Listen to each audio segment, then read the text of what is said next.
Comment gérer un conflit? Doit-il y avoir toujours un gagnant et un perdant? C'est ce que nous allons voir dans une approche qui s'appelle une solution sans perdant ni gagnant. Il y a un accord de distance. Et quand il y a un conflit et qu'on n'arrive pas à résoudre le conflit, eh bien, il y a une rupture de cet accord de distance.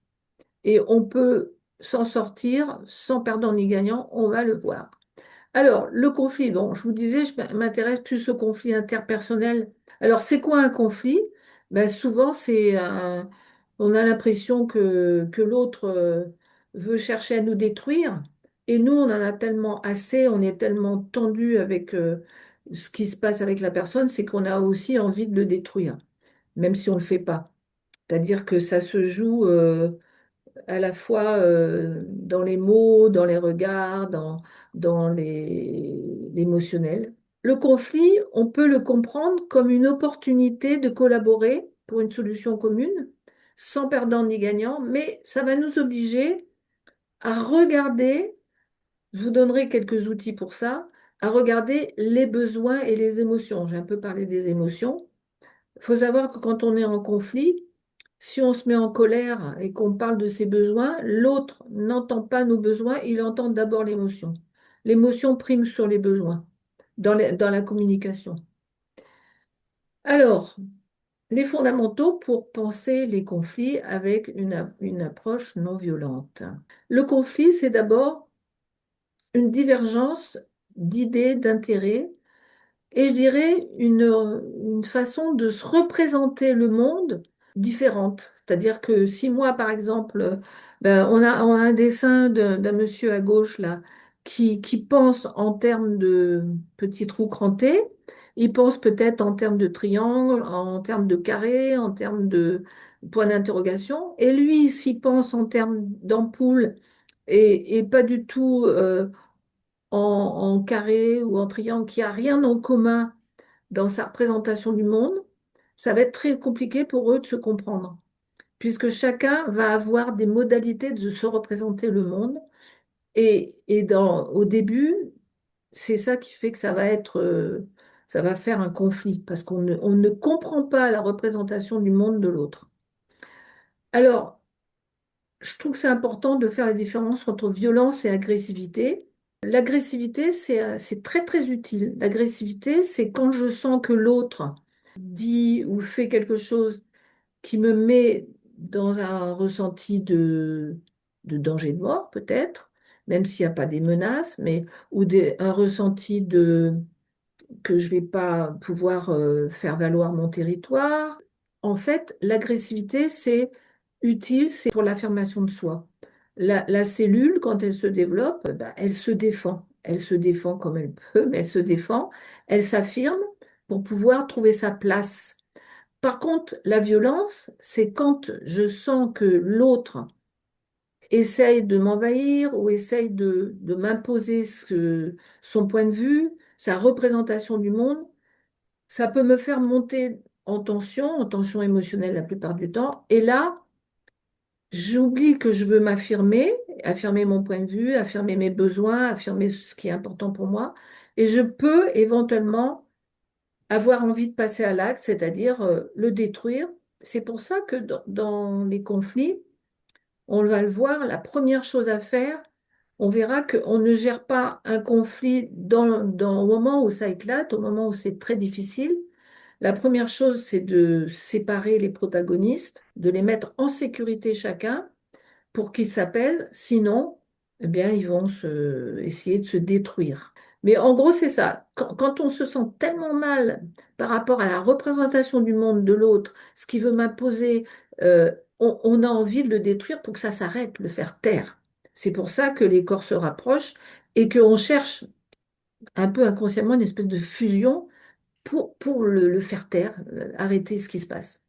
On ne gère pas un conflit dans l'urgence. Il y a le temps du conflit et il y a les gestions en dehors du moment d'urgence, du moment de crise. On ne gère pas dans la crise. On diffère.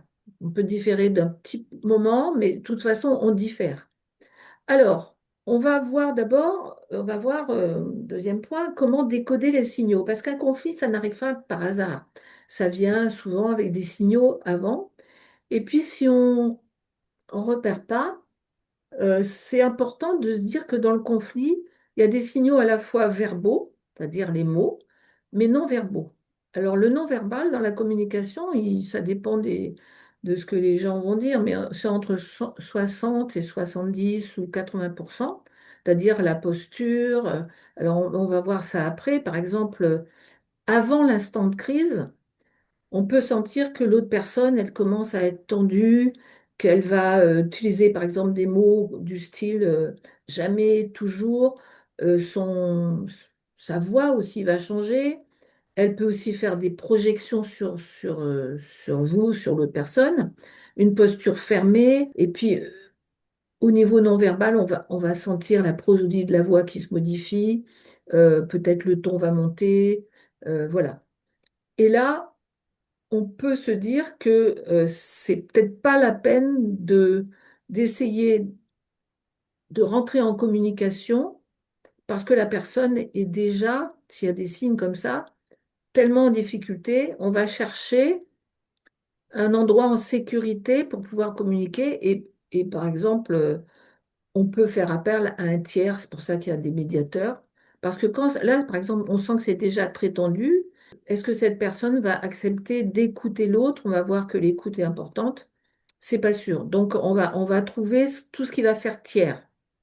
Voilà, ce qui peut faire tiers, ça va être un médiateur ou un espace de rencontre, toujours à distance de l'instant de crise.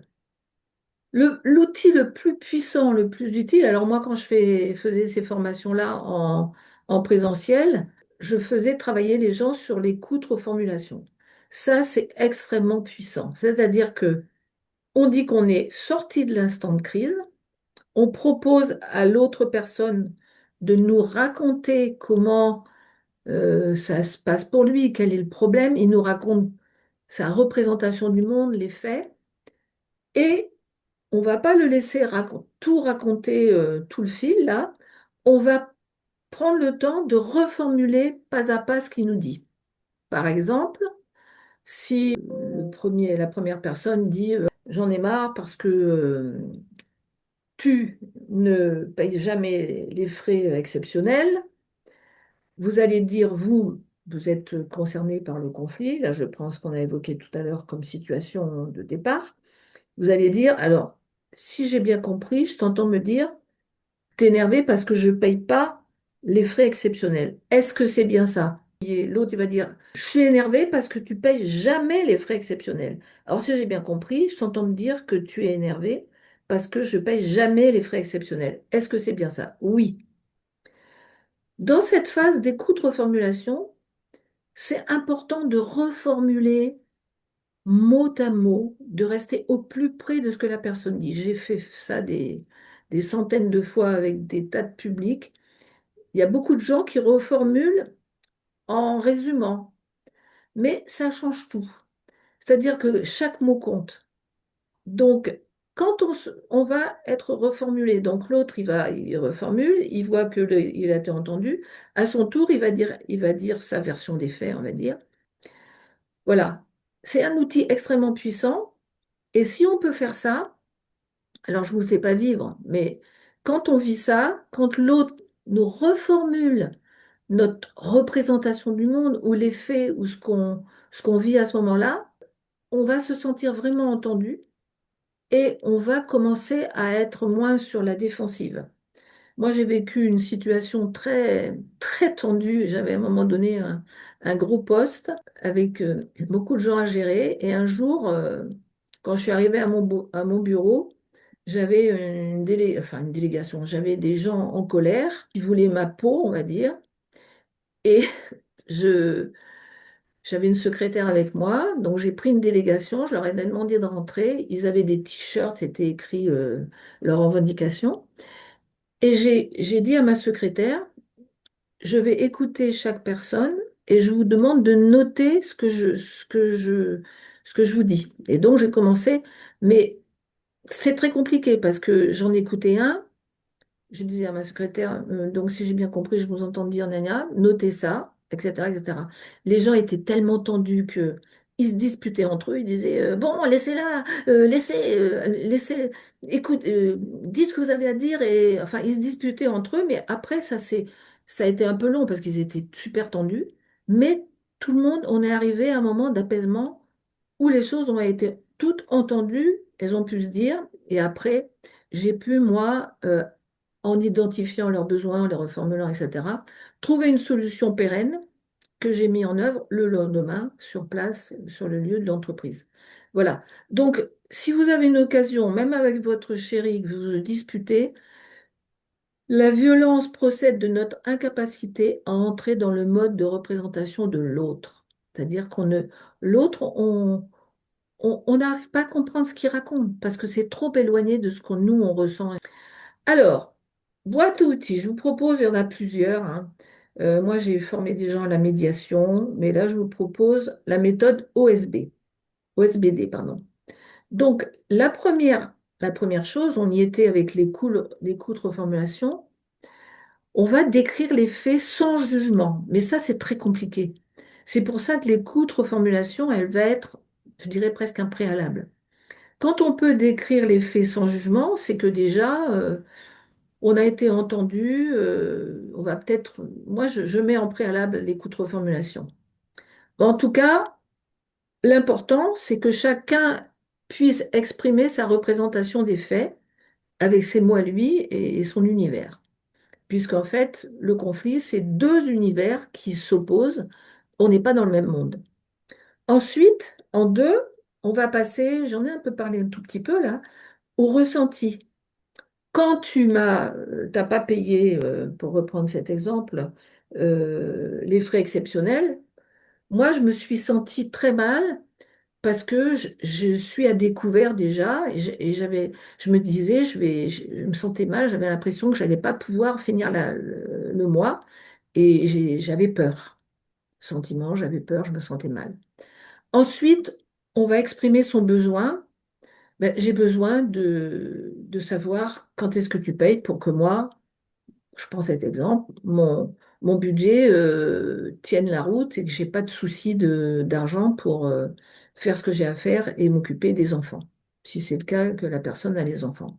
Et ensuite, dans cette méthode OSBD, on peut faire une demande, par exemple, claire et concrète. On va pas lui dire je veux que tu payes, non.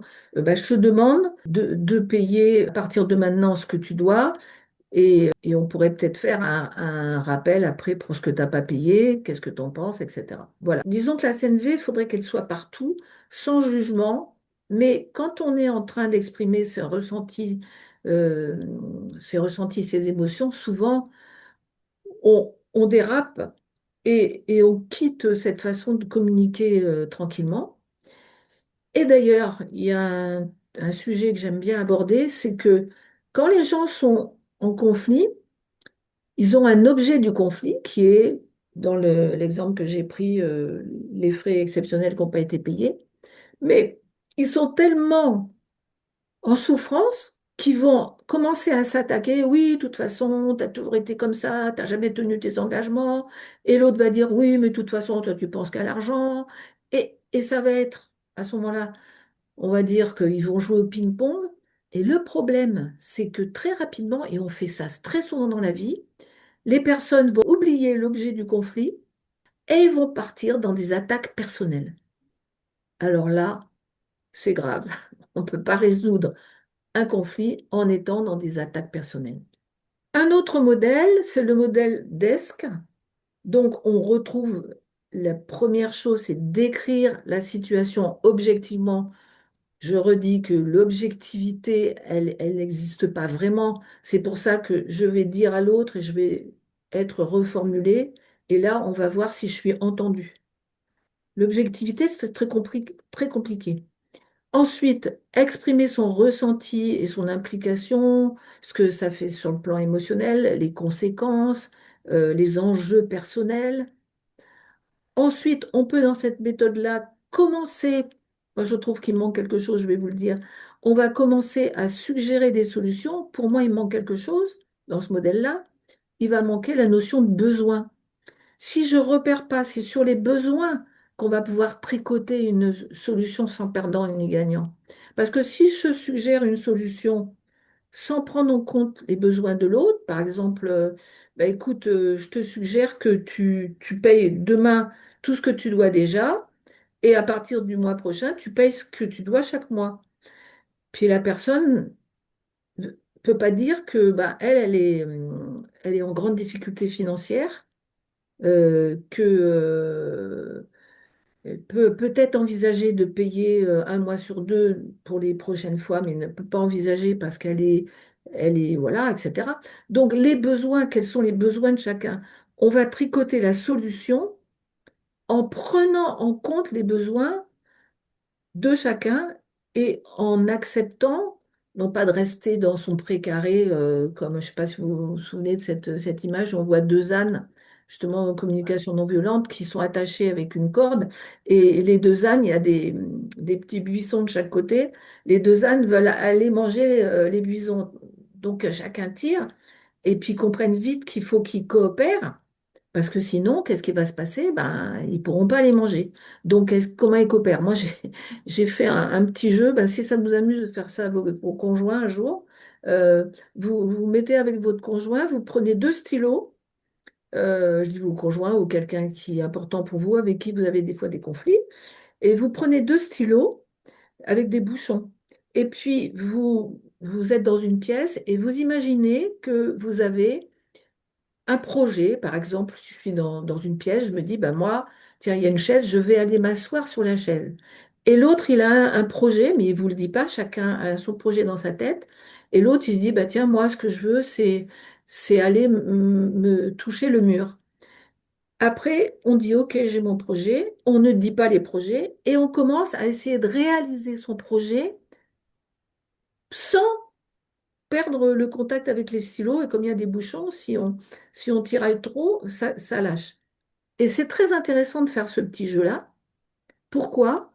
Parce que si je tire de trop, si je veux absolument commencer par m'asseoir sur ma chaise ou aller contre le mur, je ne sais plus ce que j'ai dit, euh, ça va tirailler. Donc, il faut trouver une modalité subtile où je vais, et alors des fois, ça se fait de façon très intéressante, très créative, je vais trouver un moyen, sans être sur une prise de pouvoir, de réaliser mon projet et que l'autre puisse le réaliser aussi. Donc, après, on observe ce qui s'est passé. S'il y en a un qui est trop dans l'emprise, qui veut absolument, c'est moi d'abord, c'est vachement important mon projet, donc ça oblige à une écoute subtile, c'est-à-dire que pour résoudre un conflit sans perdant ni gagnant, je dois accepter de perdre un peu de ma toute-puissance sur mon territoire. Je dois accepter de ressentir ce qui est possible pour, après, ça peut se faire avec les mots, mais là, dans ce petit jeu, je vais ressentir que ben là, si je tire trop, donc je peux essayer de sentir où il veut aller, moi où je veux aller. Alors, il y a des cas de figure où ça, c'est aussi intéressant. Par exemple, il y a des gens qui vont pas réaliser leur projet. Ils vont tellement être soumis à l'autre parce qu'ils veulent pas que les stylos cassent, on va dire, ou se défassent. Alors, ils vont carrément oublier leur projet. Alors, ça, c'est pas bon non plus. Parce que, évidemment, mais ça peut être intéressant de dire, ben oui, finalement, dans la vie, comme j'ai horreur des conflits, je préfère quand même suivre le projet de l'autre, et puis comme ça, je suis tranquille. C'est pas une solution sans perdant ni gagnant. Là, il y a un perdant, c'est celui qui n'a pas du tout fait valoir ses besoins, son projet, ses désirs. Moi, j'aime bien, dans la résolution émotionnelle, mettre en avant l'écoute reformulation et des méthodes qui permettent vraiment de travailler sur les besoins. Là, je vais vous parler du triangle de Karpman. Parce que ça, c'est un piège émotionnel que vous connaissez peut-être, ou s'appelle le triangle dramatique. Quand on est en conflit avec quelqu'un, on a trois rôles possibles. Soit on est dans le rôle du persécuteur, qui blâme, qui critique, qui cherche un coupable, qui accuse, qui impose sa vision. et qui va dire, ouais, de toute façon, toi, tu fais jamais comme il faut, tu m'écoutes jamais, il blâme, il critique. Vous allez voir, on peut tourner très facilement dans les trois rôles. Parce qu'en fait, quand on rentre dans ce triangle dramatique, ben, à un moment donné, on est tellement stressé qu'on peut passer dans le rôle de persécuteur qui va accuser. Alors, il y a un autre rôle dans le triangle dramatique, on a le persécuteur, il y a le sauveur. Alors, le sauveur, lui, il va prendre une position un peu de supériorité, il va essayer de sauver la situation, mais il crée en fait une dépendance chez l'autre, c'est-à-dire que il ne se met pas dans une position que l'autre a des compétences pour trouver la solution. Donc, il va essayer de sauver la solution, la situation, le conflit. Mais en fait, il est un peu dans une position de supériorité. Et la troisième, qui est la position de victime. Alors, la victime, elle va se sentir impuissante, elle va subir, elle se plaint, mais elle n'agit pas. Voilà. Et beaucoup de fois, quand on est en conflit, on va tourner, alors je crois qu'il y a la diapo suivante, voilà, on va tourner dans ce triangle dramatique, ce triangle de Cartman. Et alors, on dit qu'il n'y a pas de solution, c'est-à-dire que déjà repérer si on est dans le triangle. Parce qu'au départ, on est bien sympa, mais après, on peut vite devenir persécuteur. Puis quand on en a vraiment marre, on devient victime. De toute façon, j'en ai marre, avec lui, j'y arriverai jamais. Et puis après, on peut essayer de sauver la chose, la situation. Donc, on va donner des injonctions aux deux autres, à l'autre, pardon, etc. Alors, oui, il y a une solution, c'est d'éviter de rentrer dans le triangle dramatique et puis d'arrêter de jouer dans le triangle dramatique. C'est sûr. Moi, j'ai fait une formation d'analyse transactionnelle. Il y a une autre solution qui est plus subtile, mais qui peut marcher, c'est de se dire que le persécuteur, au moment où, à l'instant T où on est dedans, le persécuteur, la victime ou le sauveur ont des compétences. Je suis dans la posture où je suis plus, je suis capable de trouver une solution, d'exprimer mes besoins et d'accueillir les besoins de l'autre et d'accueillir ce qui est possible là dans l'instant. Donc, je suis plus et l'autre est plus.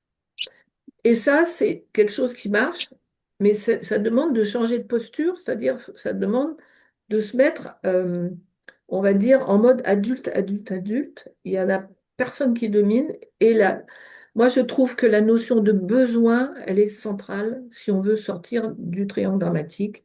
Je suis plus pour prendre en compte mes besoins et prendre en compte les besoins de l'autre.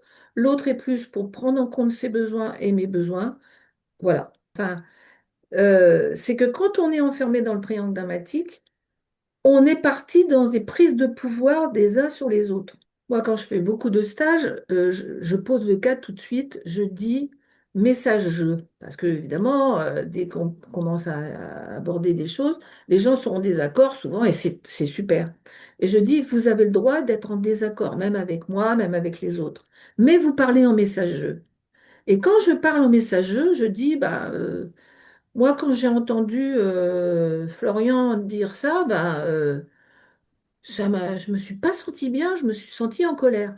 C'est pas du tout la même chose que de dire, quand j'ai entendu Florian dire ça, je trouve que c'est inacceptable. Si les gens font ça, on va dans le mur, etc.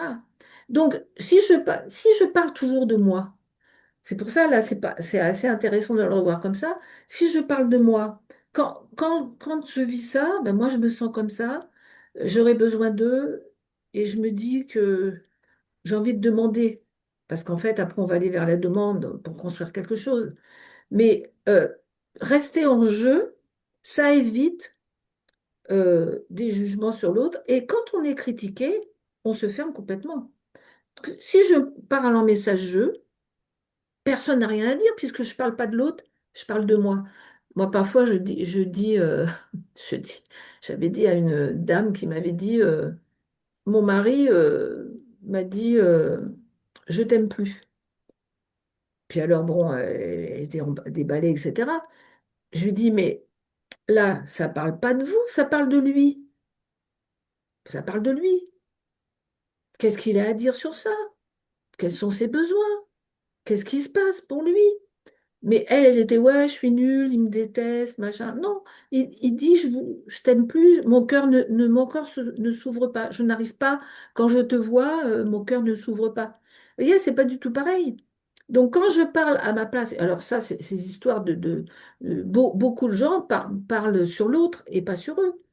Et la plupart du temps, je dis aux gens, mais ça parle de l'autre personne, pas de vous. Quand la personne dit, de toute façon, t'as vu comment t'es habillé? Oh là là, ton âge, tu t'habilles comme ça, moi j'ai vécu ça. Mais moi je dis rien, parce que ça parle pas de moi. Ça parle de l'autre, de sa représentation de ce que c'est qu'une femme, comment elle doit s'habiller. Et si moi je joue avec lui en lui disant quoi, comment tu me parles? Mais moi je joue pas. Je suis pas dans le triangle dramatique, je joue pas. Ça parle de lui. Voilà. Alors des exemples comme ça, j'en ai plein. Donc, la violence, je vous ai dit ça tout à l'heure, procède de notre incapacité à entrer dans le mode de représentation de l'autre, parce que son univers est tellement différent du mien à ce moment-là. Donc, l'objectif, c'est de pouvoir passer sur le petit pont. Il y a une méthode qui s'appelle l'Imago qui est très intéressante pour la gestion des conflits, pas la gestion des conflits, pour s'aimer sans, justement, sans violence. On part sur le petit pont, puis on voit jusqu'où je vais aller. Si je vais jusque-là, jusqu'au milieu du petit pont, et que l'autre il va jusqu'au milieu du petit pont, j'ai peut-être une occasion de commencer à essayer de rencontrer son univers. Mais si je reste au bas du pont et que chacun reste au bas du pont, il n'y aura pas de solution. La solution, elle est du côté de je vais découvrir l'univers de l'autre. Je vais essayer de comprendre quelle est son histoire, quelle est son histoire qui résonne dans ce conflit-là, et je vais essayer de ne pas perdre l'objet du conflit en partant dans des histoires qui n'ont rien à voir. Alors, les stratégies clés, proactivité, évidemment, un conflit qui n'est pas réglé, moi je dis c'est comme une bombe à retardement, ça va à un moment donné exploser. Il y a beaucoup de gens qui n'aiment pas les conflits. Il y a un livre qui est très intéressant qui s'appelle Arrêtez d'être gentil, soyez vrai. Les gens qui sont très gentils, pendant des années, ils vont être très gentils. Et puis ça se cumule, ça se cumule. Et à un moment donné, sur un petit truc, ils vont exploser. Cas typique, je prends un monsieur qui est dans son entreprise, son chef de service, entre guillemets, le harcèle, demande beaucoup de choses, est très exigeant avec lui, c'est trop. Quand il rentre chez lui, bah, il va taper sur ses enfants ou crier sur sa femme. Il va déplacer le trop-plein d'émotions, le stress qui est non régulé. Il n'a pas pu se positionner face à son patron. Il n'a pas pu lui dire, Monsieur Durand, je voudrais reparler de mon contrat de travail. Est-ce qu'on peut prendre un temps pour ça? Voilà. Et donc, il rapporte ça à la maison et il réagit de façon inadaptée. Donc, le temps ne fait rien à l'affaire. Il y a toujours des solutions, mais ne pas attendre, c'est une bonne idée. Mais je rappelle, séparer l'instant de crise du moment de la gestion du conflit. Après, co-création, bah, bien sûr, puisqu'on va co-créer à partir des besoins de chacun. On va créer un nouvel univers, une nouvelle représentation du monde. Et c'est en ça que nos ennemis sont des personnes formidables, puisque grâce à elles, on va construire des bouts d'univers auxquels on n'avait jamais pensé. Et moi, j'avais animé une formation pendant pas mal d'années. C'était le conflit dans le couple, un terreau de croissance interpersonnelle. Il n'y a pas mieux que le couple pour grandir. Il n'y a pas mieux. Mais grandir en essayant d'accepter l'univers de l'autre, parce qu'au début c'est beau, c'est rose, c'est beau, il est beau, il sent bon le sable chaud, il comprend, c'est lui que j'attendais. Puis quand il commence à nous emmener dans des espaces de son univers qui frottent avec mon univers, en fait, on rencontre l'autre, je fais jusque-là, parce qu'on a les mêmes blessures au même stade, mais on n'en a pas fait la même chose. C'est pas parce qu'il est beau qu'il sent bon le sable chaud. C'est pas du tout ça. C'est des processus inconscients. On n'en a pas fait la même chose. Et quand lui, il m'emmène dans son univers et que je dis, mais comment il réagit, mais pourquoi il fait ça? C'est important que je puisse prendre la mesure de ça parce que c'est une occasion pour grandir avec. Le conflit, c'est génial. Voilà. Et puis, évidemment, une stratégie clé, c'est qu'à un moment donné, quand on va trouver une solution sans perdant ni gagnant, on va se sentir clair dans nos limites. C'est-à-dire qu'il n'est pas question que les limites de l'autre s'imposent à moi. Il y a une négociation, voilà, qui va se faire. Alors, l'objectif, donc, c'est une sortie honorable. C'est-à-dire que quand je vais avoir trouvé une solution en prenant en compte les besoins de l'autre personne et mes besoins, de façon presque évidente, quelque chose va apparaître. Et je vais dire à l'autre, bah, écoute, je vais prendre une histoire, alors parce que je vais prendre une histoire c'est une histoire vraie, d'une femme qui avait planté sa tente beaucoup trop près de l'autre tente de quelqu'un. Et donc, c'était devenu tendu, enfin, ça se passait mal.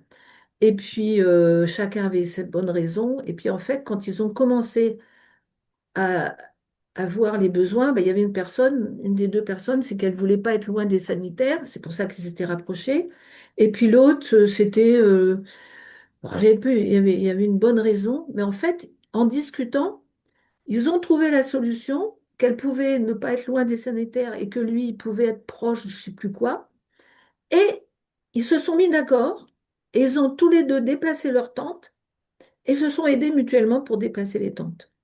Alors que là, ils étaient en train de s'étriper parce que, en fait, c'était la femme qui s'était collée trop près de l'autre tente.